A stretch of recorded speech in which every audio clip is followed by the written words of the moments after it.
St. Teresa Academy is a Catholic diocesan school located in San Diego. We have currently about 350 students enrolled. We have preschool through 8th grade. We're very blessed to have a lot of resources on our campus, but we weren't that way 9 years ago. We were struggling. We had a downward and spiraling enrollment going down to the lowest at 296. Each year from 9 years ago, we've been able to build an enrollment so that we now have about 350 students. So we're doing fine. We have about 42 staff members, and you're wondering, gee, how do you have 42 staff members when you only have preschool through 8th grade? Well, we have a lot of additional resources in terms of personnel. We have dedicated music teacher who's now teaching ukulele from K through 5 and guitar through 6th through 8th grades. We have an art teacher who's dedicated for specifically teaching art to K through 8. We have 3 part-time PE teachers, and we have a full-time librarian who specializes in library services. So we have a lot of additional support staff to make our school what it is.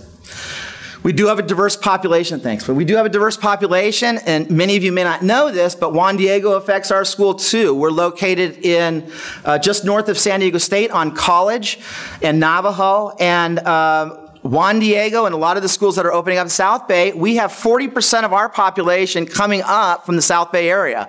So we have about 60% which are local and 40% coming from East Lake, Chula Vista, Bonita, and Tijuana. This is our green team. Myself, this is Nora Murphy. This is Megan Ascroft.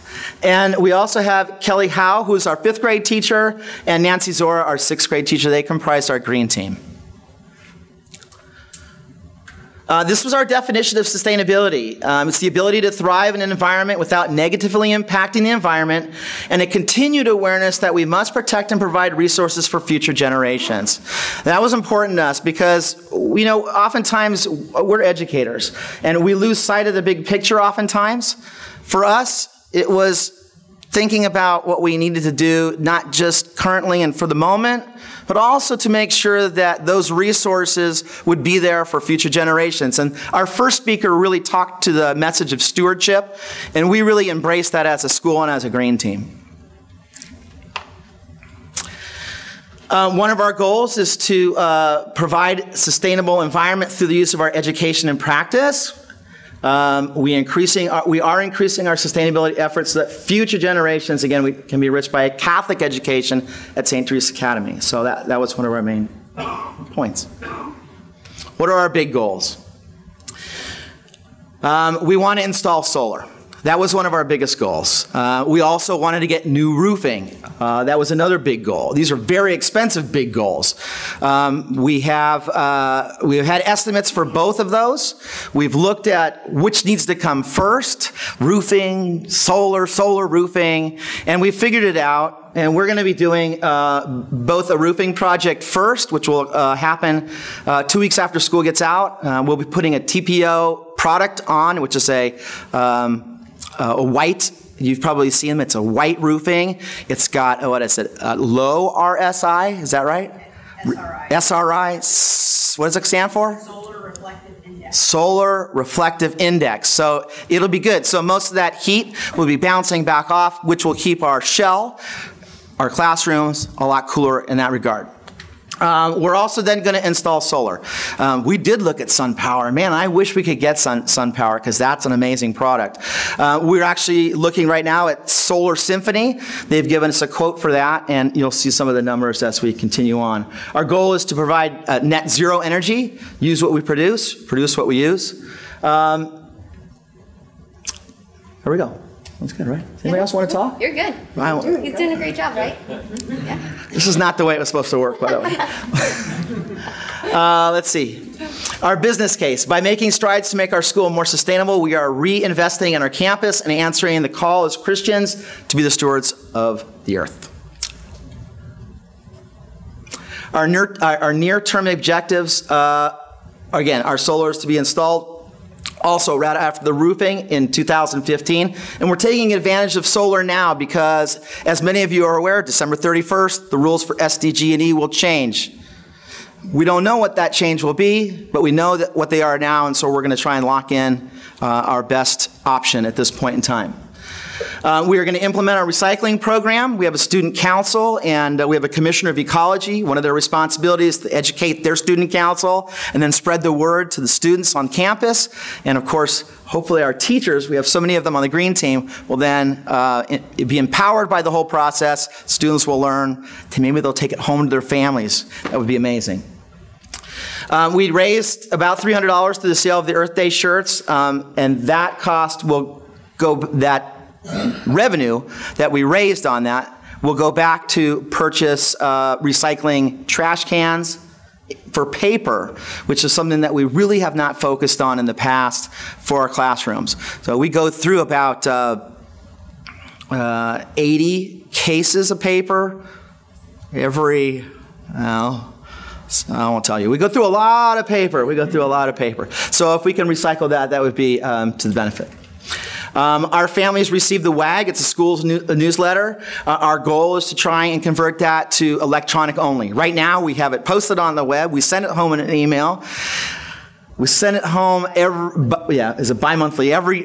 Twice a month we send it home. So we cut down from every week to twice a month, but our goal is to then eliminate the paper completely and have them just receive those email blasts with the publication and have an ability to look it up on the website.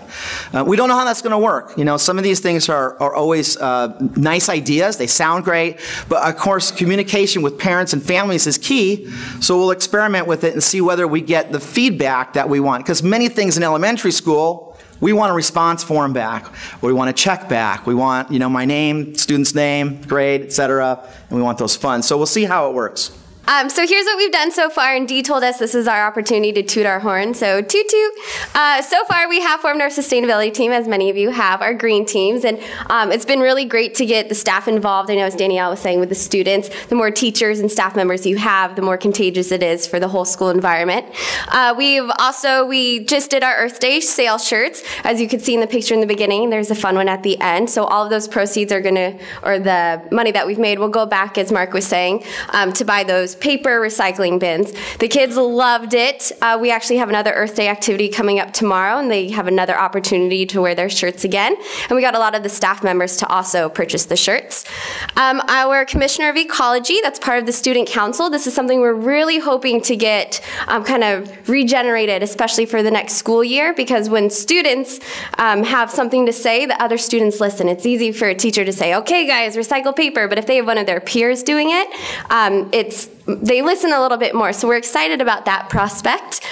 We have installed the EcoBees in all of our classrooms, and then I'm going to turn it back over to Mark to talk about the roofing funding. We're very fortunate this year. I just talked to Monsignor. I was up at Cathedral Catholic earlier. One of the Monsignors there, I won't mention any names, our mother of confidence. Anyways, he says to me, "Where is the dinero in Del Cerro?" And I said, "I don't know, Monsignor. It's not there. I'm telling you, it's not there." But this year, we've been blessed.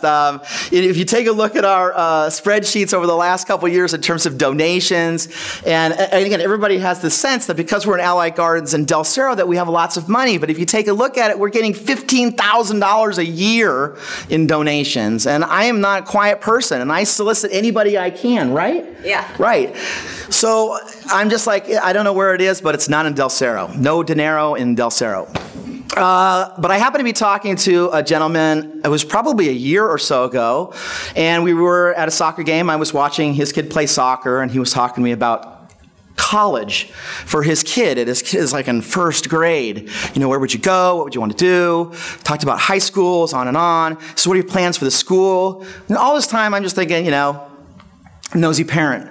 But no, he really had some agenda items, and he wanted to pick my brain and find out what was going on. He ended up, he was a charitable trustee for a person who had passed away. His kids go to the school, and he came to me one day and he says, "I want to take you out to lunch." So he works at San Diego State. Took me out to the little burger place over there, The Habit, I think it was, and we sat down, and he goes, "I'd like to give you some money on behalf of this charitable trust. And I know that the person whose money it was would love to have it spent at your school." And I said, "Well, that's fantastic." I'm thinking, you know, $10,000, $15,000. He said, "We'd like to give you $100,000. And I about fell off the stool, you know, choking on my hamburger. And I said, that's great. I said, well, we'd love to accept, you know, that would be fantastic. So part of our roofing project, and I told him that what we needed when I confronted him a while back was $240,000 for our roofing project. But because of the innovation in roofing products, the cost has gone down to about $120,000, about half of that. So he said, well, I can try and fund $100,000 for you, and we'll see what we can do. I said, great. He also gave me another $17,000 to put a sink in the preschool, because his wife is a preschool aide who works part-time, and she wanted that. So I said, great, we'll do it. You know, whatever she wants. $17,000. You know, that's a good question. $17,000 for a sink. I'll tell you what happened, because we don't have any water in that building. So we had to find a way to get water there first. That was the bulk of the cost. And then there was a 17-foot granite countertop they wanted and cabinets, but that was only $4,000. So you can imagine the rest of the construction was about $13,000. So yeah, it was amazing. So that was just the first part of it. And we thought, well, that's great. Now we'll go to Father. We'll talk about, you know, raising funds for solar, finishing up the rest of the roof. After all, it is his plant, and he should be taking care of us.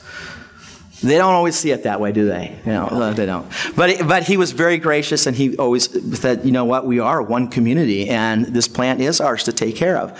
So let's start working on some things. Anyways, this gentleman came back to me about 2 months later and said, Mark, I want you to put an email out to all your teachers and ask them for a wish list. Anything they want, let them know. Let them dream big.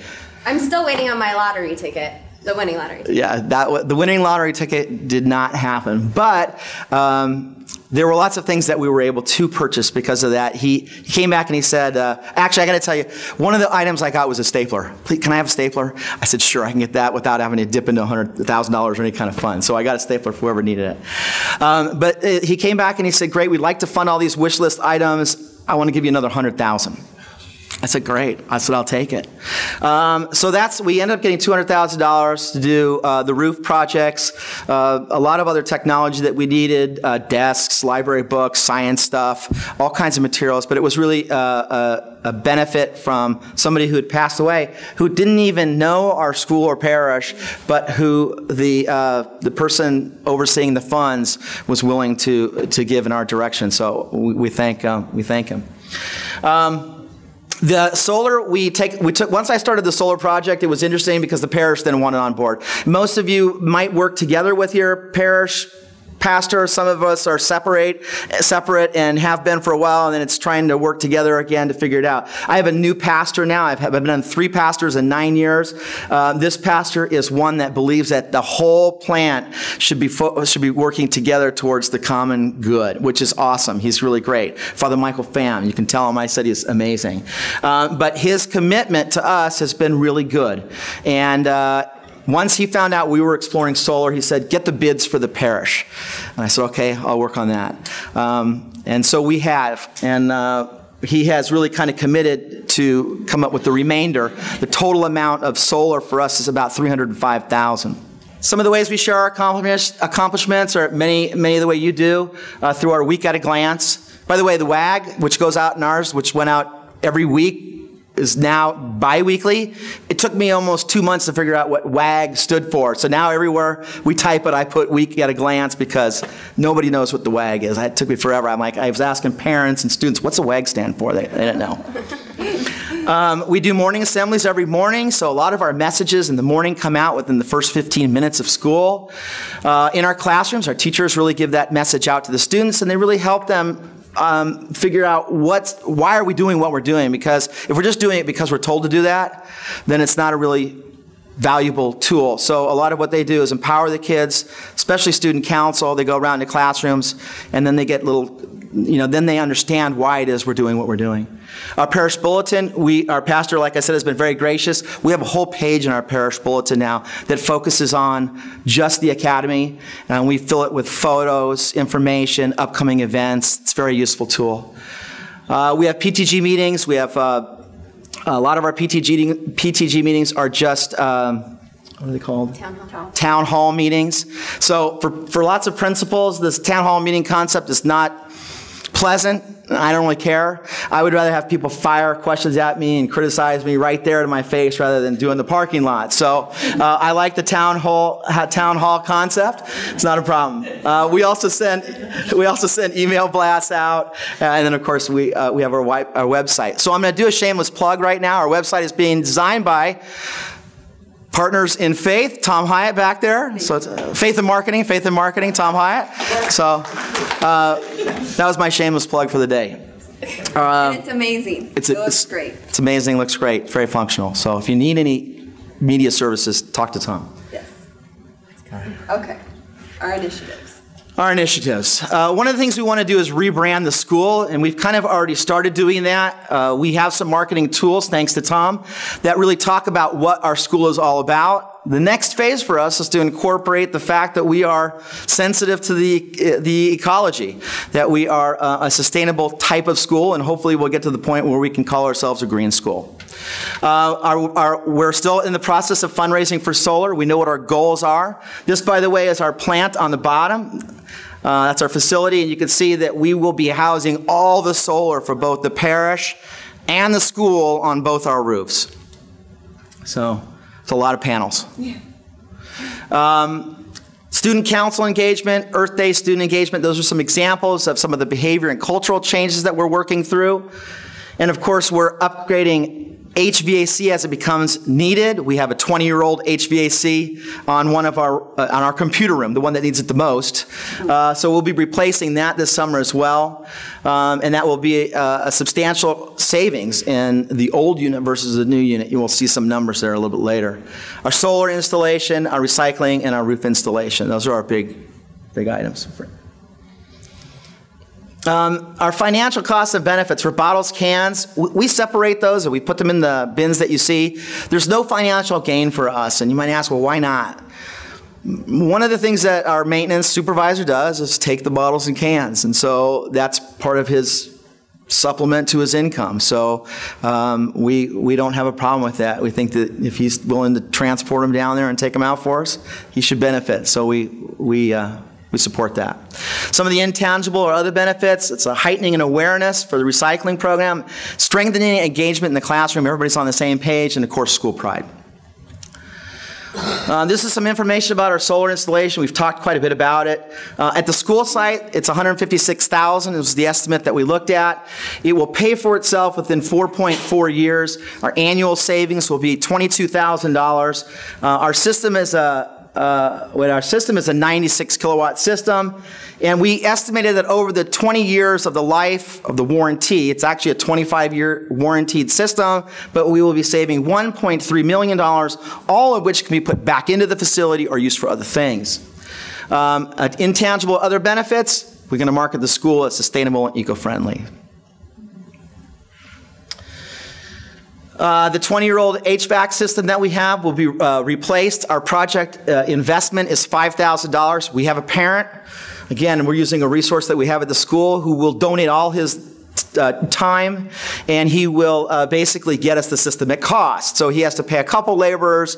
Our estimated cost for that replacement for SEER 13 unit is about $5,000. We estimate from going from SEER 11 to SEER 13 that our annual saving cost will be about $753 per year. One of the things we do this for is energy costs, but also carbon footprint and so on. And that's pretty much, so it's the same thing. Yeah, we could go on. There's the $305,000 for our entire plant solar project. Our annual savings cost would be $65,000 for about a 200 kilowatt system. Okay.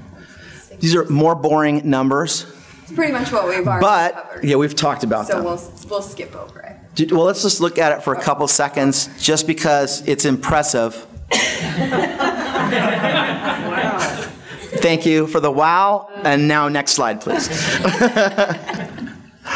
Let's see. Our business model and strategy, sustainability education has to be ongoing. Again, we're educators and we forget. And so I think we need to build within our green teams the ability to keep relooking, revisiting, revitalizing, our sustainability education, not only amongst ourselves, but within the students in the classroom. We need to create a school action plan. We have not done that. That permeates not only our students, but also our families, because that's the next extension. I mean, that's the same thing we need to be doing with our religious education, is something that we take from this and push it forward, because our religious education, we do really well within our own classrooms, but our parents don't know anything about the religious education. Many of them, I shouldn't say all of them, some of them do. Did I get off tangent? No, you're good. Oh, they could try to, just kick me. Really. Okay, but I think that's really important. You know, something we learn from this, we can take and apply to something else. Occupancy sensor is something that we're going to also put in place. We find that if we could use those, that when we're out during lunch, or if we get to turn a light off during lunch, or maybe after school we leave early, if we get to turn a light off, it will save us energy in the long run. Okay. Here we go. Somebody else want to talk now? With the occupancy sensors. Scoot on up, please. With the occupancy sensors, how we ended up calculating it was Dee told us to go around at a certain time through each day and count the number of lights that were on. And she had suggested 4 o'clock, and the more we talked about it, we're like, everyone's really good about turning off the lights when they leave at the end of the day. They're like, I'm out of here, just shut everything off and go. Except for Nora and I, we always stay really late, of course, dedicated teachers. Shameless plug for myself. By the way, yeah, come on! Thank you. You gotta make me feel good. So we decided that the lights probably get left on most when we leave for lunch. The kids leave the classroom, we're probably in the classroom, or if we go to the lounge really fast to make copies, we don't think to turn on the lights. So how we got to this number was calculating the number of classrooms, 16, and we said, okay, let's just say that all the lights in those classrooms are left on during lunch and no one's in there. So by installing occupancy sensors in those classrooms, we would save about $3,810 a year with an annual kilowatt savings of 27,216. So it was a very significant number. And again, that's kind of just maybe overestimating, because I'm sure there are teachers that turn their lights off, like myself. But thank you, I appreciate it. Thank you, Gina. Thank you for laughing. But that's how we got to that number, and by doing that calculation. We were evaluating it, solar, comparing the yearly cost to dates, energy bills before solar and after. Sustainability education, Dee had made a really good suggestion about using surveys, surveying stakeholders and parents and children about, you know, how aware they are of sustainability and their participation in it. So using surveys would be a great way to kind of document that. And then recycling, we really, as Mark said, we want to move into recycling paper and doing that within our classroom. We use an incredible amount of paper, and ever since I've started the sustainability circle, I now keep like scratch paper in my classroom. I have huge stacks of it because I can't stand to throw it away if there's nothing on the other side. And so we want to be able to bring that into our classrooms and recycle that paper that is being thrown away. And so by just monitoring the waste baskets in the classroom, making sure that it is paper that is getting recycled and not just thrown in the regular trash. Our financial plan is really to fundraise to meet the objectives for each project. And as Mark said, we've just been really blessed this year with the donations. And so we're hoping to keep up with that momentum and keep working towards those financial goals for our project. So we really want to thank you. This is our conclusion. Our plan it really has inspired us to revitalize our commitment to our call as Christian stewards of the world, beginning with our own school. We plan to create a more responsible use of resources while educating our youth who will carry the torch for generations to come.